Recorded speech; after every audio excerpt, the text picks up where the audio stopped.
All right, thank you everyone for joining us. We hope that this is a really informative session for you. A lot of it is going to be really showing you what the Office of Off-Campus Housing can help you with. They have a great website. Even if you're not using their website to browse their listings, they have a ton of resources that are going to make it really, really easy for you to find off-campus housing in the Boston area. So we'll start with some introductions. My name is Stephanie. I'm the program coordinator at the International Center. Andy? Good morning, everybody. I'm Andy Shiotani. I'm the director of the International Center, and thank you for coming to today's webinar. And then Angie. Good morning. My name is Angie Sosa. I'm the Associate Director for Residential Operations in the Office of Residential Life. I also work with our off-campus students. And then we also have actually 3 graduate students with us today who are going to be able to share their experiences searching for off-campus housing in the Boston area. So I'll have them share more information later, but I'd like for them to introduce themselves starting now. Can I have you go in the order on the screen? Hi, I'm Sylvia Chen. I'm a PhD student in Chemical Engineering department. I also was the Graduate Student Council president last year, so I'm fairly familiar with the Somerville, Medford areas resources on campus as well. So feel free to email me if you have any questions later. Good morning, everyone. My name is Meng Shi. I'm a doctoral student at Freeman School of Nutrition Science and Policy. So I have been living in Boston and Cambridge for more than 5 years. I'm really familiar with those 2 areas. So if you have any questions, please feel free to email me or send me the message on the chat function. Thank you. Morning, everyone. My name is Yizhou Huang. I'm a PhD candidate in the Department of Theater, Dance, and Performance Studies. It's my pleasure to be here today, and I look forward to meeting you all and talk to you by email or in person. Thank you. Great, thank you all. And like I said, we'll have a time for them to talk a little bit more about their experiences and for you to ask them specifically questions at the end of our presentation. So now I will go back to the beginning.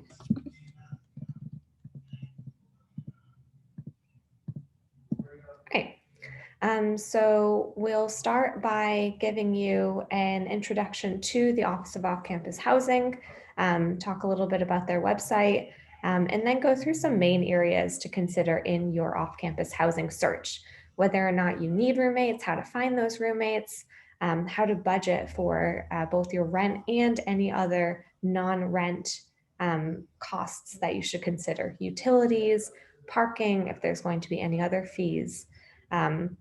We'll talk about terms of leases, deposits, how much you might be asked to pay upfront when renting an apartment, and how to be safe while doing so, how to avoid scams, and how to make sure that you are protected in searching for your off-campus housing. And then we'll have our Q&A. So this is the website, offcampus.tufts.edu. As I said, they have a listing of rentals in the Boston area, but they also have a lot of other valuable information. And maybe Angie, you can go through some of the information that students could find on this website. Absolutely. Thank you so much. So yeah, our office is fairly new with the university. And so this is a kind of a work in progress, but still has a lot of valuable information. First of all, number one, this website is fantastic. We partner with apartments.com to make sure that we get a lot of listings. But these types of sites specifically are actually set up specifically for our students and specifically students of certain universities. So you may notice that when you're kind of perusing around that there's other students at other schools who have a similar setup, but they don't necessarily have the exact same access points. So So as you can see in the upper left-hand corner, there's a variety of links up top. We're starting with the housing button, which basically would assist in trying to locate specific housing options. We've got the roommates section, which, as it says, would also help with finding roommates, and I'll go a little bit in more detail on that. And then our resources section, which has tons of useful information, whether it's general questions about certain aspects of the leasing process, or what types of questions to ask when you're actually looking at a property. What are your rights and responsibilities? If you have any issues with your landlords, how do you handle those? What are some resources you can do? So it's very useful, and I definitely recommend taking a look at that. In that particular page. Just to kind of go back to the roommate section, because I know that this is actually a huge element here. The cool thing about our site and sites like this is that they kind of interconnect with other universities around the Boston area. And so, you know, you don't have to feel like your numbers are going to be limited with only being able to see the tough students who may be looking for roommates. You can also find tons of other students from neighboring universities who are also looking for spaces. So this is a really great tool just in looking for available options, as well as trying to navigate the entire process. Outside of that, you can always reach out to our particular office and we can help you with the specifics of your particular need. So a lot of what we do is really kind of helping students navigate that process. We're not necessarily like a brokerage office or anything to kind of go out and locate spaces for you, but kind of help you understand what it is you're getting into. So we'll talk to students about, you know, how much money you should anticipate potentially needing for the down payment of your unit. Just to kind of throw that out there, it can be anywhere from 2 to 4 months up front, meaning if you were lucky enough to find an off-campus space that was $1,000, you would need to come up with at least $2,000 to $4,000 up front just to kind of secure. And that covers a lot of fees. It covers first and last month rent, which is pretty typical. It may cover the deposit that the landlord may request. It may cover the broker fee. So for having someone help you with looking for a space. So those are things that you should really kind of consider before jumping into it, because it's not just a jump in month to month situation.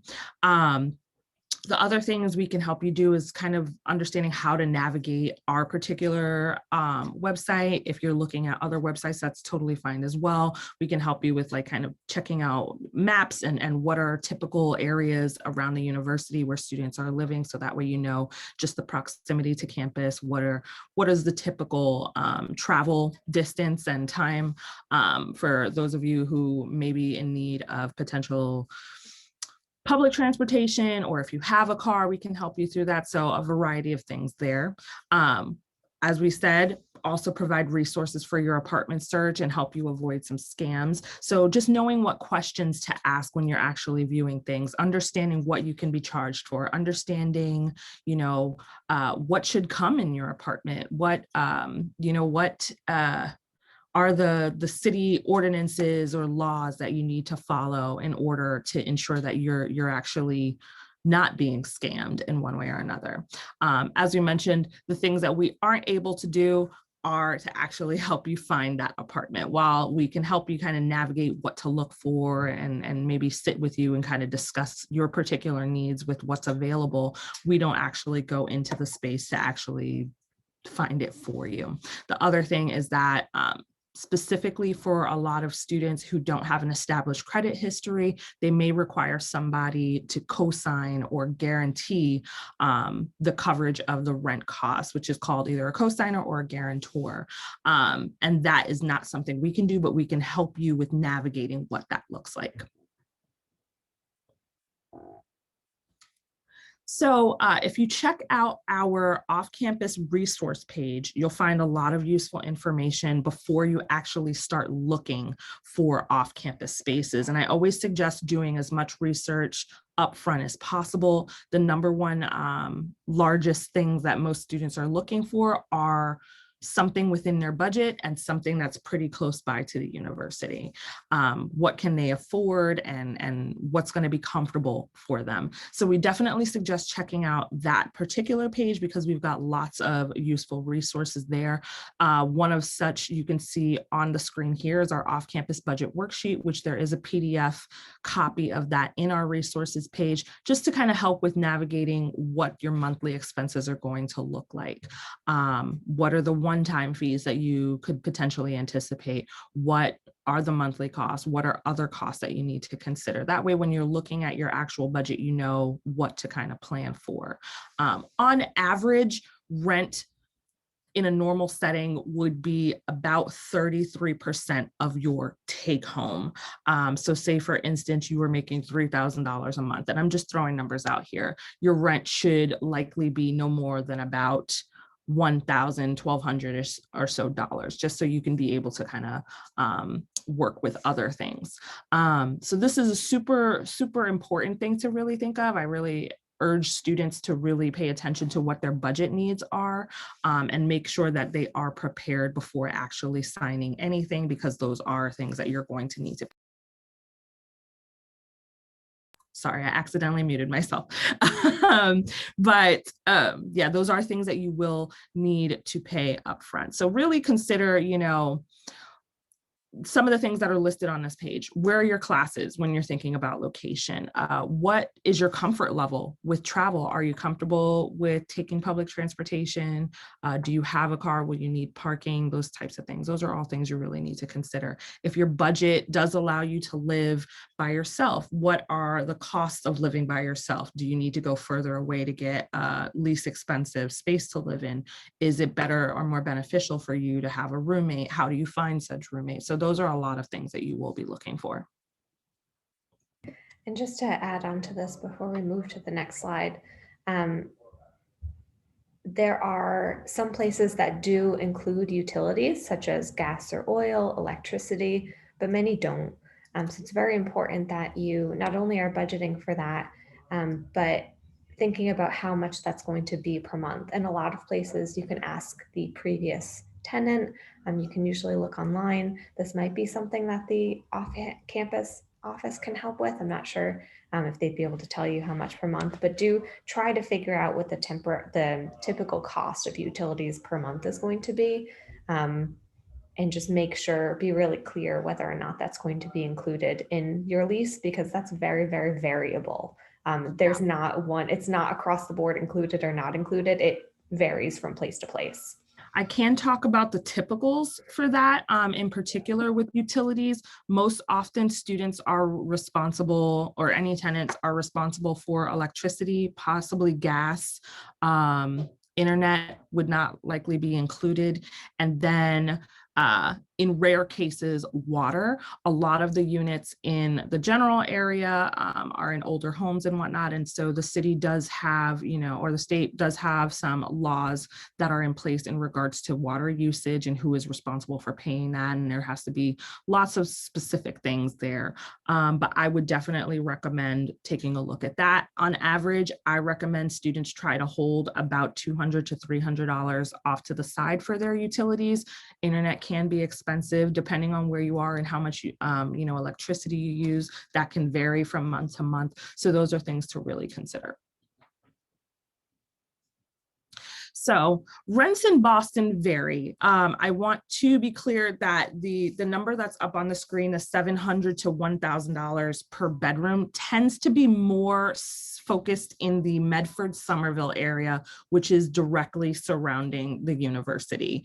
As you go further out, upward where you can see the mouse on the screen, just above that in Lowell, Massachusetts, the prices may come down. Just below that, it may come down. As you get closer to Boston City Center, where most of that red is happening, where most of the train lines are meeting, that's when things start to get a little bit more expensive. So those are things to really consider when students are asking, what are the best ways to locate something that's going to be affordable. I always recommend taking a look at like the public transportation maps. Take a look at trains. Typically, where you're closer to trains, the prices tend to be higher. So that's something to really consider. So this is a great map. Definitely recommend utilizing this. For students who may be looking for their own apartment, for students who may have families and are looking for stuff, many questions that I get are, what are the average rates for a studio apartment or 1 bedroom? And I would say on average, from what I've seen, specifically in the Medford, Somerville, Cambridge areas, that can range anywhere from about $1,300 to $1,900, depending on where you are, depending on the amenities within the space. So there's a lot of things to really consider there. It doesn't, as we mentioned in the previous slide, it doesn't always include the utilities and whatnot. So those are questions that you're definitely going to want to ask a landlord or a broker, what comes with the unit, what you would be responsible for. And in terms of trying to gauge what that cost could be, you could ask them. But if you're unable to get an actual number, something that's also possible is asking which companies service the unit or the apartment building or anything like that. And what you're actually able to do is give a call over to those companies and ask for average rates specifically for that particular apartment. If you're looking for internet, definitely ask what the building may be wired for, because there are different internet companies, but they're wired a little bit differently. So that's something to consider.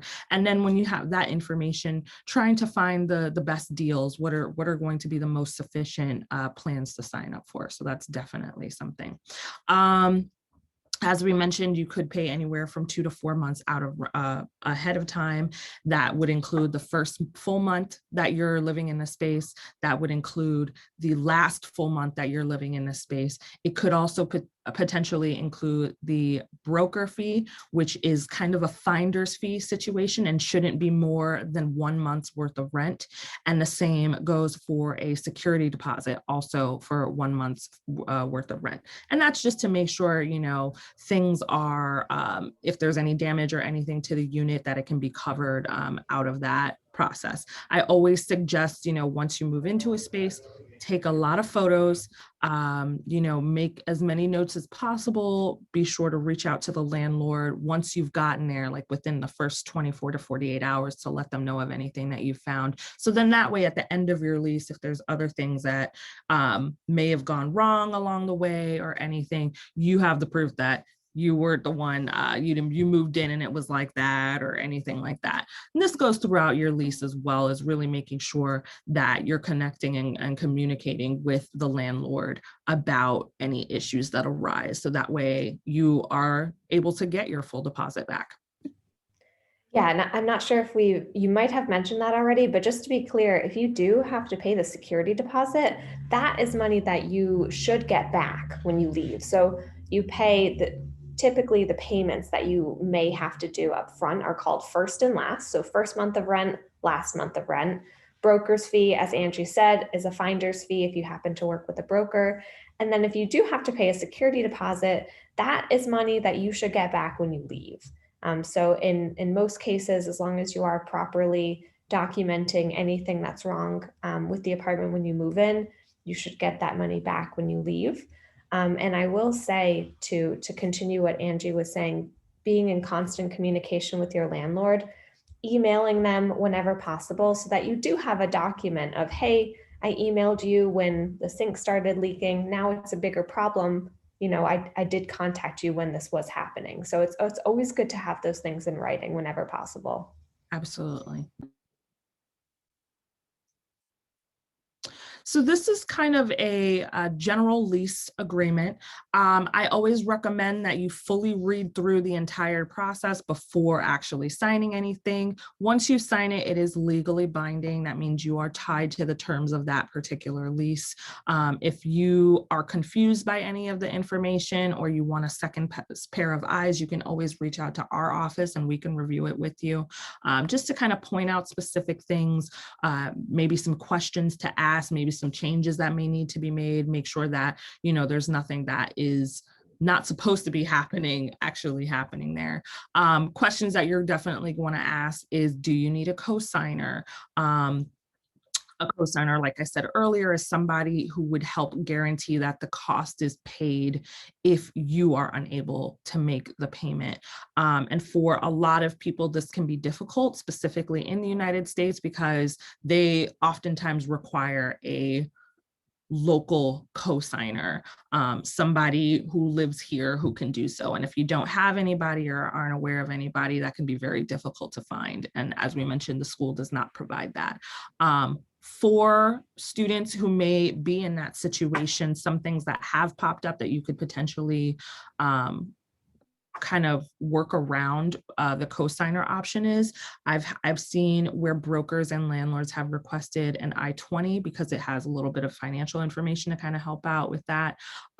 Students have been able to reach out to their home banks to provide some sort of a letter that says that this person is, you know, paying for X, Y, and Z. The I-20 would also be very similar to anybody who may be receiving financial aid. You can definitely talk with the financial aid office and see about getting some sort of a letter or something like that.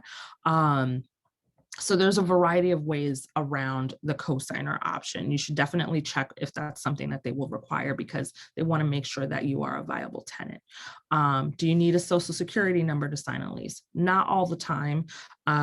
You don't necessarily really need to submit that, but if they're asking for it, it's likely so that they can do a credit check and make sure that you are a viable person. Is a credit check necessary? Most oftentimes, yes. They want to make sure that you are able to make the payment. Are sublets allowed? For those of you who may or may not know what a sublet is, it's basically a way for somebody else to rent your space in your absence. And so oftentimes in the area, you do need to get approval from a landlord. That process can vary. It could be a situation where the landlord is more about you handling it and making sure that the payment is made. At the end of the day, if your name is on the lease, then you're responsible for the rent, whether or not you're living there. So if you've got a subletter who may have agreed to you to pay the rent, but they're not doing it, you're still responsible for the rent. Lots of times a landlord wants to be more involved. They want to make sure that the person who is subletting the space is also going to take care of the space, is also going to take care of their responsibilities. So that is something that, you know, is a better conversation to have with the landlord, just to ensure that you've got all your bases covered. And if there's any specifics that they require, then you can work that out with them. What are the terms of the occupancy? Most often they are a 12-month lease, which means 1 full year, usually beginning anywhere from June to September is what I normally see, but there are leases that start at different parts of the year.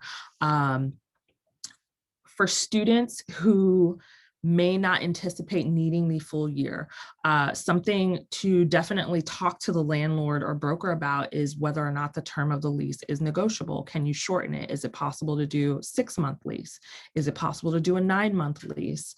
There are some leases that are 15 months. There are some that are 24 months.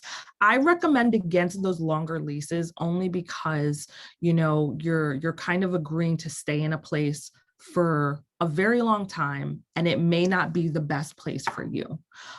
So that's something to keep in mind. Something that is positive with signing a longer lease is that it kind of locks the cost in for you. During the term of your lease, your landlord isn't able to kind of increase the rent for you. However, when you're finished your first year and you're going to renew, your landlord will typically increase anywhere from 1% to 7%. 7's on the high end. Most often we're seeing in the 3.5 range for increases in cost. But there have been situations where they have been extremely out of the park. I would say, you know, if you move into a space and it's uncomfortable, or you have issues with the landlord or anything, you really don't want to be tied in for a 2-year lease with them, as oftentimes it can be really difficult to get out of that lease. So these are things to really consider. If, for instance, you are approached with a 2-year lease, you can ask questions. I mean, even a 1-year lease, you can ask questions about what it looks like to possibly break that lease. Are there penalties involved? you know, maybe it's I forfeit my deposit, maybe I pay 2 months up front and then I leave, you know, so those are all conversation pieces to have. And if that is a part of the conversation, it should be in the lease because you want to have everything in writing. Okay, so scams and other pitfalls are things that pop up in any place. That's definitely something. One of the biggest scams that we see, and I have to be honest, I haven't run into it in our specific off-campus page, our off-campus site, but I have seen it in some other reputable places. So this is really something to keep in mind. You don't want to pay anything up front before you've actually seen it. And I know for a lot of people, if you're not living in a direct area, you're not able to get here, that's a very difficult part to kind of deal with. If it looks too good to be true, it probably is. The price is extremely low based on what you've been seeing in other places, but it's got everything. It's got a pool, it's got 2 bedrooms, it's, you know, all this stuff. It is definitely a scam if that's the situation. If they're asking you to wire them money before you've signed anything, before you've actually seen the apartment in person, or whatever the case is, or just it feels weird, you know, go with your gut here. We don't want you to lose any money in these situations, and it can be really difficult to try and track those people down after the fact. So this is really important. Some of the notes in here, I'm not sure if everybody can see it, but you will probably never find an apartment with super low prices more than the median. That is 100% accurate. In the numbers that we noted earlier in the presentation, anywhere from 700 to 1,000, that, like I said, is typically for the current area surrounding the university, anywhere in Medford, Somerville, sometimes Cambridge, it really depends. And that is specifically for multi-occupancy spaces, meaning 2 bedrooms, 3 bedrooms, 4 bedrooms, etc. Because the rent is not $1,000, the rent is $4,000. You know, so those are things to really keep in mind. It is cheaper when you have more people, but there are certain ordinances in the city of Boston, in Cambridge, in Medford, in Somerville, that only allow a certain number of people to live in a space, specifically a certain number of non-related people, which more often than not refers to college age students or graduate students. So that's something to keep in mind. Just to throw that information out there, for Medford, it would be a total of 3 people. For Somerville, a total of 4 people. Same for Boston, it's also 4 people. So that's information you can also locate on the Massachusetts.gov website, as well as the individual cities. I would also be wary of sites like Craigslist and Facebook. Those are sites where anybody can post for free, you know, little to no issues with them doing that. That is not to say that you wouldn't find something there. You could potentially find something there, but you want to be very, very cautious about moving forward with those. The positive thing about using our website is that, you know, those landlords and brokers, they have to pay to post. So they're going to lose something in order to advertise appropriately. If there is a scam of any sort, we have a flagging system that our company monitors, so that way those things can be pulled down, because we don't want our students to run into those situations. But they also have to agree to certain guidelines and policies by posting on our website. So those are things that are very important. As we mentioned, please feel free to check out our website. There's a lot of useful information. And if you have other questions, you can always reach out to our off-campus office. And before we move into our panel's discussion, I will say that not necessarily every property on Craigslist or Facebook is a scam, but like Angie was saying, no one is vetting them. So people can post them for free. There are ways to kind of vet them yourself. So if you see one that's too good to be true, it is, just pass by it. If you see multiple listings that are all of the same location, not good. If you're looking through pictures and there's one of the outside of the house, Usually they'll give the area, just hop on Google Maps, see if you see a house that looks like it. So there are ways to sort of do your due diligence. If it seems like it's within the rent area, if it seems like a normal price, you're not getting a deal, the pictures look real, it's probably okay. But if you're not able to see it in person, it is really, really difficult to really make sure that what you're getting is the real deal. So just be very careful. Absolutely. Just to kind of go back to that really quickly. Sure. Some things that you can do if you're not in the area, if you're working with a broker, which is probably a little bit better for those students who are not in the area. Yes, it's an additional cost, but it is someone to kind of help locate spaces for you, who can potentially do, you know, video chats with you while they're touring spaces, etc. That is a positive thing for sure. If you want to double check about the ability or someone's licensure to actually be a broker, those are things you can also look up. So that is another way to kind of help vet that process. Would you say also that, you know, finding a roommate beforehand to sort of look at spaces is another good way, especially if one Absolutely. person is in the US and one person is outside? Maybe finding a roommate through the Tufts off-campus housing doesn't mean that you necessarily have to also do a property there. You can use the Right. secure website to find a roommate at Tufts or through another university, and then you can work together to sort of Mhm. view apartments. It's always good to have somebody else doing that work with you. Absolutely, 100%. So yeah, just some other things to really consider specific to the amenities of the apartment are, is there laundry in the building? Is it in the apartment? Do you have to pay for it? If not, is there a laundry place nearby that you can utilize? And what's that process going to look like? You know, it could be difficult if you live on the 4th floor of a building, there's no elevator and the laundry is a block away. You know, that can be kind of irritating for a lot of people. So that's something to keep in mind. If you have a car, does parking come with the apartment? If it does, do you have to pay for it? Oftentimes it could be about $100 a month, maybe more, depending on the location. Can you get a permit through the city to allow you to park on the streets? You know, that's something to consider as well. If you also have a car and you plan on coming to the university has parking spaces and garages. You should probably consider getting a student permit. So that's something to look into as well. Accessibility is a huge question. As I was mentioning, a lot of the spaces in the vicinity of the university are older homes that have been renovated. So they are not very ADA accessible, the American Disability Act, to kind of help with people who may have physical impairments and they're unable to do so. So that's something to really consider. What is the proximity to grocery stores and other needs? That's also a huge thing. I know when I first moved out here, I kind of was in a similar boat to many of you, just trying to find somewhere to live that is going to fit within my budget, right? But the negative thing was that I didn't live near a grocery store. So I had to travel to go to a grocery store. So it could be, you know, a 30-minute travel to a grocery store just to get food, and that can be complicated. So you have to find ways around that. So these are all things to really consider. I definitely suggest, you know, doing your research online. Google Maps is great for kind of like honing in on a specific area and kind of telling you things that are in the general area. So that can be really helpful.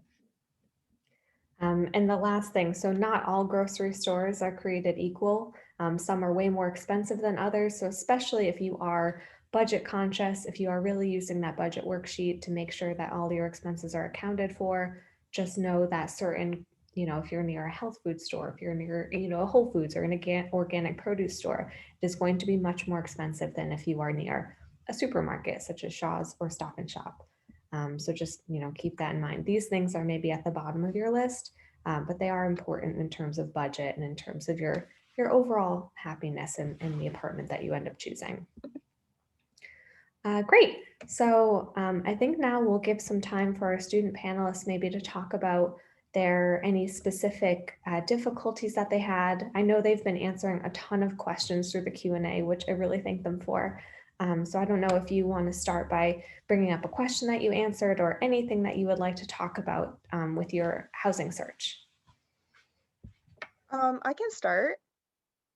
So it was very interesting. When I looked for housing, it was in the winters. There aren't like ton of availability. So when you see availability now, it means it's like the time that they're having availability. But once you wait a little bit longer, it's less. And the other thing is I use a generic Tufts address to look for housing. I didn't know where my department and lab was. I like sort of knew, but I like didn't really think about it. So it ended up being a little far away than desired. Sometimes your department is at like, for example, like biology is in the right middle of the campus, but like your lab could be in 200 Boston Ave, which is quite far. So you want to probably poke at your advisor or look at his website to see his or her or their website to see like what's going on with that. And there's a weird thing happened with my landlord. She asked me to shovel the snow because it was like a multi-complex and the lower two like rent places are actually not rentals. So that is actually illegal. So you're not responsible for snow shoveling. If something happens, it's Boston. So like it snows, by the way, and it's really bad. So if your landlord asked you to shovel and something happens, the person falls on the like by your house, you're not responsible for that. So you should be really careful with all the responsibilities they ask you to do. And we actually had in the lease, like we had it taken out of the lease, just so we know if something happens, it's not our fault. So it's kind of a strange experience. And the third thing is that don't rely on the buses for the timing, especially in the winter, like when there is a lot of snow. You wait outside for 20 minutes for the bus, like didn't come on time.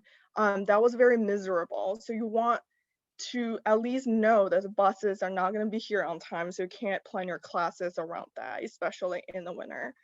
Yeah.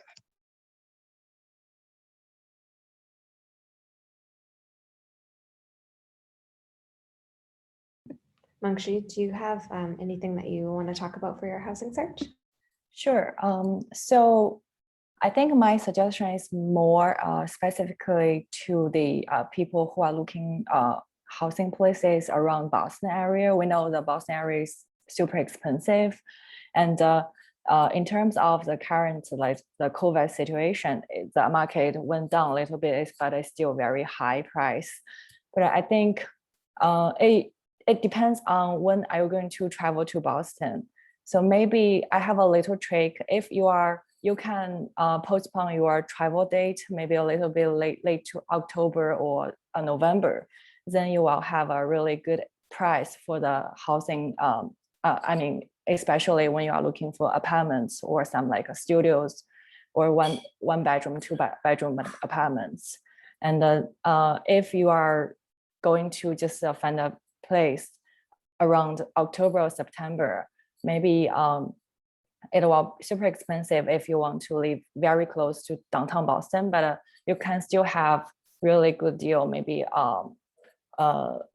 in Malden or the Redland towards the north, like the Quincy area.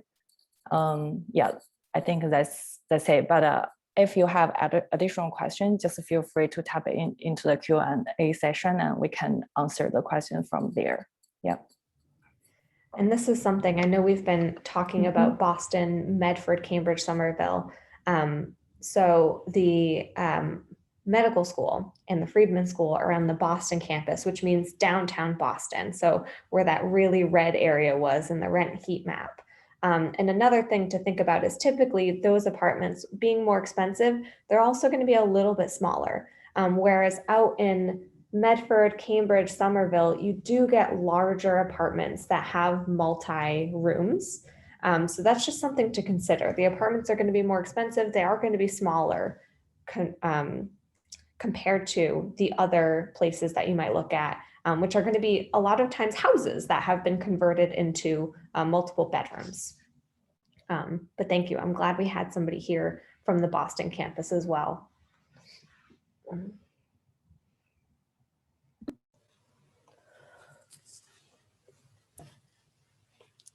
So I'm happy to answer any questions that folks might have. The other website that I used during my own housing search is Zillow.com. So which I find it more reliable than Craigslist because you see multiple pictures. You can also contact the listers and the landlords through the website instead of using your own email. So that's how I found my recent the apartment that I have right now. So I think that's another thing that folks can explore a little bit. I Yeah, will and- throw out there, Yes. sorry, that I have run into students who have also gotten scammed out of spaces on Zillow. So similarly, in any site that you're utilizing, you do want to make sure you're vetting the process if it sounds too good to be true. I mean, even on our website, you know, if the landlords can really set their own price. So if something is listed at, you know, $600, it's not unheard of, but still start questioning things for sure. Yeah, housing unfortunately is an area where the Boston area has tons of students. There are always students and people looking for housing. So unfortunately, it's an area where we see a lot of scams. So just, I would say, err on the side of caution in everything. It's always better to be safer. Ask a lot of questions. If you're not sure why they're asking for certain information, ask them or get a second opinion. That's always a good thing to consider. So I think now we can move into general Q&A, and I know our panelists have been answering a ton of questions. Is there anything that you answered? Actually, let me start with the ones that we haven't answered yet. Does the off-campus website account expire at some time? I saw that my profile was going to be available until April 30th, but then it changed to May 6th. So for access to the off-campus housing, what is that based on? So the access is based on an active Tufts username and whatnot. If you're seeing anything with expiration dates, then my assumption is that you likely were utilizing the guest function, which just allows you to kind of check in and see what it is. And there are a lot of students who haven't received their Tufts username and whatnot to be able to look for those things. But as long as you have an active Tufts username and whatnot, you can sign into the website just fine. Awesome. Another attendee is wondering where they could find pictures of the rooms that are in Walnut Hill properties, which seems like it's a lottery-based system by Fletcher. So I'm not sure if that's through your office. Do you know anything about this property? So I do. We work with Walnut Hill for the art, science, and engineering students. Fletcher is a different school, and so they do have a separate process and they utilize different buildings than we have. It may be best to reach out actually to Walnut Hill Properties specifically. Walnut Hill Properties works with, is part of Tufts University, and they work with our offices pretty frequently. Oftentimes the rooms are of varying sizes as well, but I will say, because I mean, they're also adhering to the area guidelines and ordinances. So at most you would see anywhere from 3 to 4 people per apartment. I can't say if they have photos. I know we don't have photos. I also know that I have some floor plans for the units that we have, but they're part of our on-campus housing space. If you are working with Fletcher, I do believe they are doing a lottery system, but that's separate than the off-campus housing. Yeah, they had mentioned the lottery system specifically. So I would say either you could reach out to them specifically since they do work with Tufts. I think you could maybe reach out to them personally and just ask to see some general photos of the rooms or of the units that are available through the lottery. Another question for someone that's going to be attending the Fletcher School in the fall, recommending ideal locations, so streets or neighborhoods that are 5 to 10 minutes from campus. And then second part of the question, recommend cycling to and from campus in the winter. I will say that it's possible to cycle all year round. You just need to have the right gear. So make sure that if you are going to if you are going to be cycling, to get a bike that is more suitable to that, I would say a mountain bike. You can definitely get a used mountain bike in the Boston area for about $300. I would say is a good price, $300 to $400, and that'll serve you pretty well for the winter. The campus is quite hilly, so just consider that where you're going to be cycling to and from. And if you're only 5 to 10 minutes, you might be okay walking as well. It might be more trouble finding a place that is dry to lock up your bike each and every time. Another thing to think about if you are a cyclist or if you're thinking about owning a bike, unfortunately, bicycle theft is something that happens quite a lot in Boston. So make sure that you can either keep your bike inside, talk to your landlord about that, make sure that there's somewhere secure. I know Tufts campus has secure locations, but with regards to your apartment, make sure that there's somewhere secure. If you can take it into your backyard, it might be better, for example, than locking it up in front of your house.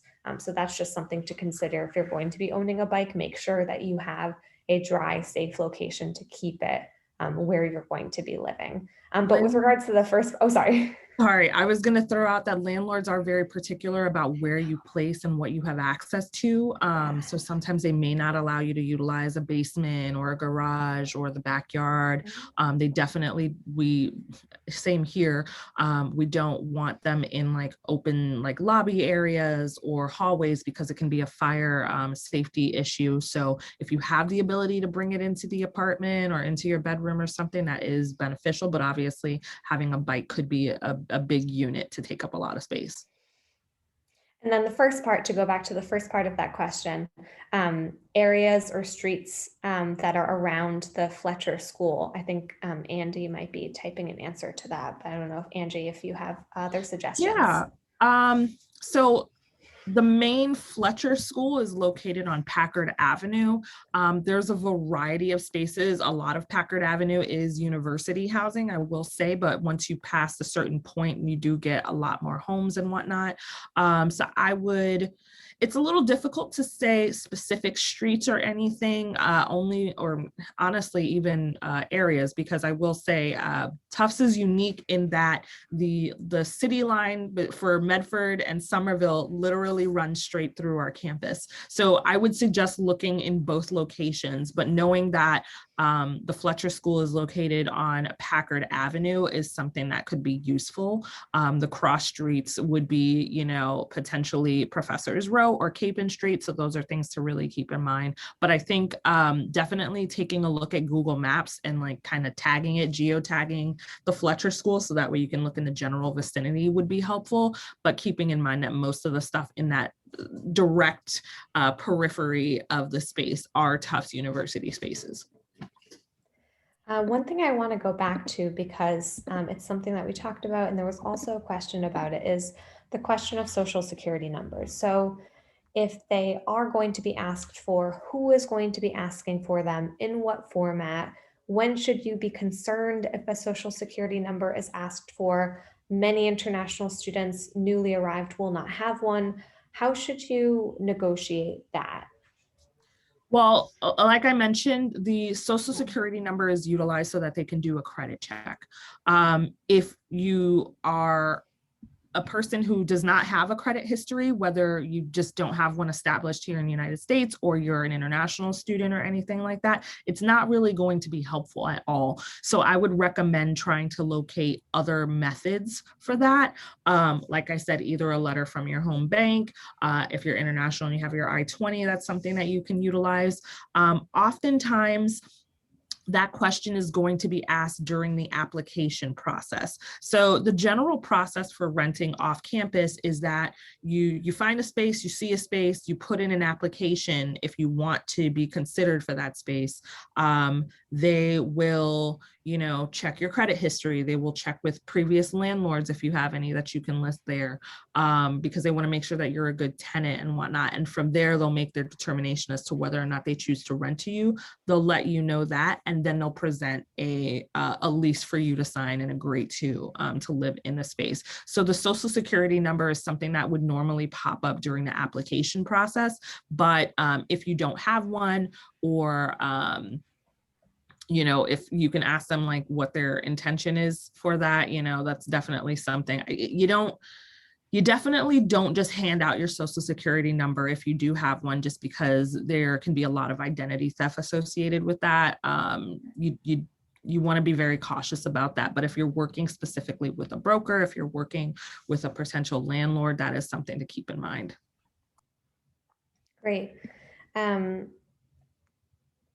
to see if there are other open questions. Neighborhoods that would be best options for Friedman School. I think one of our panelists answered this already. I'm not sure who it was, but do you mind just saying it out loud as well? Oh, here we are. Yeah, go ahead. Sure, I think I answered the question about the Friedman School. So let me see. So I think the attendee asked whether we have library on campus. Yes, we do, and we have a library located on the 4th floor to 8th floor in the medical education building, which is 136 Harrison Ave. And I think the library is quite spacious.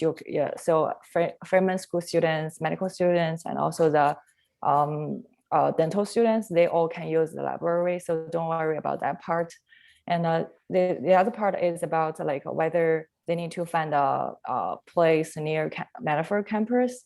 So I would recommend finding a place close to the T station if you want to travel to downtown Boston campus, because if you are living nearby the Manafort campus, it can take up to 1 hour to travel from Manafort to Boston. It will make the transportation very inconvenient, especially during the winter time. And if majority of your courses they are in Boston campus, just I think it's more convenient for life, for your schoolwork, if you're living nearby. I know many students of the Friedman School, they are living in Malden area, which is close to the Orange Line. And some of them, they are living in Cambridge, especially near the Central Square or Harvard or MIT Square. And I know some of our classmates, they are also living in Quincy area, which is also very close to the Red Line. And some of the students, they are living in Brooklyn or the, along the Green Line. People may don't, the Green Line is kind of slow. People may not like it, but personally, I like it. And yeah, I just feel like it's a really historical thing. And sometimes it could be slow, but that's a really nice area. Most people, you can see a lot of like young health professionals, they are living nearby. And also there are a lot, they have elementary school, there are students nearby. It's just something I like. But I think the most convenient place will be close to Red Line or Orange Line. Yep. Mm-hmm. Thank you for that information. I know Friedman is one of those areas where it's kind of hard to decide where it's best to look for an apartment. So that's really good information. I just wanted to mention that Reiko Omura, our international student advisor for the Fletcher School, provided some information that I pasted in the chat. Information about a Fletcher incoming student Facebook group that you could use to find roommates or properties, as well as contact information to ask for more information about the Walnut Hill properties for the attendee that was wondering about that. And then another question. Oh yeah, go ahead. So I just wanted to sort of circle back to one question that was in the Q&A, but just to sort of repeat what's involved with, let's say that you sign a lease and, for some reason you don't, like where you're located, or something about the apartment is not really sitting well with you. And what does it mean to break a lease, which means getting out of that lease? And I just kind of want to repeat some of the dynamics around breaking a lease, and if we could just review that a little bit quickly. Sure. It is pretty difficult to break a lease. I will have to say that, but I think it is important to have the conversation pieces with the landlord beforehand about what if situations. Because you'll sign a lease for a certain term, you're legally bound to pay the landlord for use of that space for that term, whether or not, like, say for, I've had situations where students have, signed a lease to live off campus for X period of time, didn't like it for whatever reason, and moved elsewhere. One, moving elsewhere doesn't cancel the other lease. Now it adds like another lease on top of that. So that's definitely something to keep in mind. I would definitely reach out to the landlord even before you sign that lease to ask some questions about potential cancellations, whether it's can I sign a 6-month lease? Can I do month to month? That's called a tenant at will, because it's a little bit easier to get out of that. The tricky thing is, whereas a lot of these things would help the student in that situation, it also can benefit the landlord if they're just like, you know what, this isn't working out for me, and I'm now going to terminate this lease with the student. Which could leave the student in a situation of trying to find something very quickly and unexpectedly. So those are all things to really consider. I will say that the important thing to do whenever you're looking for an apartment, whenever you're looking for a house, anything like that, is it is pretty difficult to find 100% of everything that you want, whether it's location, price, the amenities, etc. And so you are going to have to make some compromises, and those are important things to really consider. But I definitely suggest speaking with the landlord about breaking leases and what their policies are, or if there's any penalties that you may need to pay. So that way, that type of information is included in the lease. And if it does come to that part for you, then you have a way to kind of make that work. You'll have to give them a certain amount of heads up. You'll potentially have to pay a certain amount of money. So it's really dependent on the conversation piece with the landlord. Thank you. And maybe one other thing from the Q&A that might be useful to sort of just again characterize. So in the Medford area and in many of the locations in the greater Boston area, it's not a city where we have a lot of large apartment buildings or apartment complexes. They definitely exist, but Medford, Cambridge, Somerville, for example, it's either single family houses or the famous 3-story sort of apartment complex where you have maybe a building with 3 floors that have, each floor has a separate apartment. Is that accurate in terms of just giving a sense of the kind of units that people can expect to find? Absolutely. Yeah, absolutely. Yeah. Like I was saying, I think in the periphery of the campus, you're going to see a lot of former homes, older homes that have been renovated to provide multiple apartment spaces, sometimes anywhere from 2 to 3. As you get further out and in more populous areas, that's when you're going to start to see more apartment buildings. You're likely going to be working with, a property management company in order to secure those places. And so depending, the other thing to keep in mind is that, with the newer spaces, that means they're coming up with newer amenities, and that means the price is going to be higher as well. So that's definitely something to consider. I will say, just to kind of jump off that, is the spaces in the periphery of campus that are more, homes that have been renovated specifically because they're surrounding the campus. These landlords are aware that they are likely going to be renting to students. And so they will, adjust prices to kind of match what a student is eligible to pay. They're also going to match it based on what other places in the area are rated at. So definitely take a look at what those ranges are. Thank you.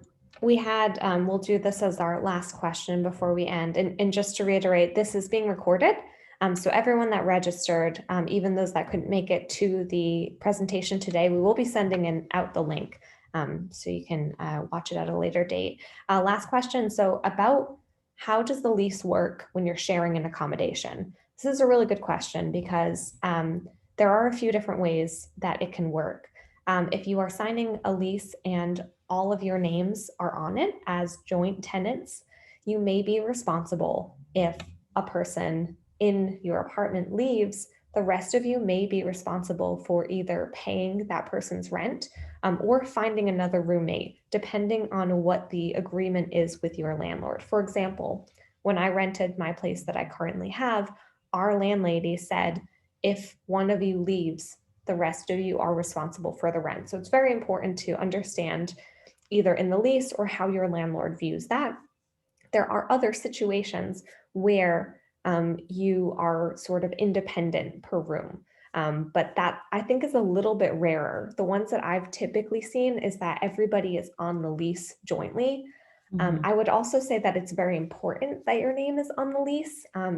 There have been situations, especially when you're subletting, that your name is not on that lease. That could be a dangerous position. If you're renting a room, especially longer term, such as a year or longer, you do want to make sure that your name is on that lease because it is your legal, right to live there. Angie, did you have something to add to this? Yeah, I'm really happy that this is brought up. So something to really keep in mind is you being on that lease is like protection for you. A lot of stuff that's in the lease is going to sound like, oh, well, this benefits the landlord a lot more than it benefits me. But because you've signed a lease with that person, you are due certain things to be in a livable space. And so that is really important that your name is on the list.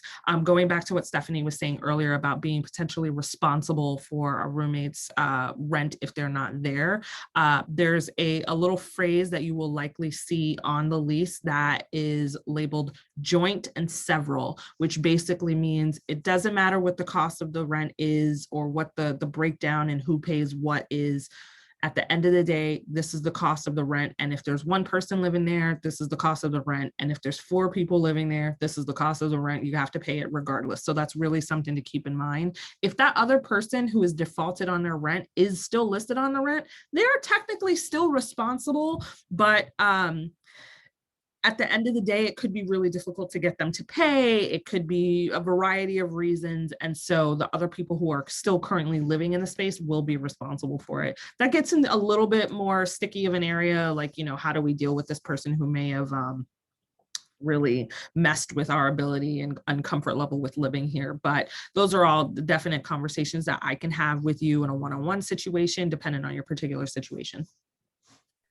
Can I add something to that? So, for example, if you're in a situation that your roommate leaves and you're suddenly burdened with this additional cost that you have to pay, Tufts University does offer like an emergency fund that you can apply for, and also I believe like most of the cities, Somerville and Boston, have like housing assistance, so you can contact the town or the city just for like issues like this. And they, like, for example, Boston now, if you cannot afford your rent and this is during COVID, and they cannot just like evict you right away, they will pay your rent and give it to you, not the landlord. So this is something that you might want to be aware of, that there are government assistance available. I think we'll probably wrap this up because it's 10:05. Thank you so much to everybody that attended. Thank you so much to our panelists. And thank you to Angie and Andy and all of the iCenter staff who were also helping in the Q&A. If you have any additional questions, I don't think I put it in the presentation, but I can put it in the chat. Angie, is there a general email for the Office of Off-Campus Housing? If you want to put that in the chat, that would be great. They can help you once you know what your stipend will be, once you know what your income is going to be. They can absolutely help you find a place and help you budget. It's very important to have that information in mind before you start looking. So if you have any other questions, please feel free to email offcampusinfo@tufts.edu. And thank you so much.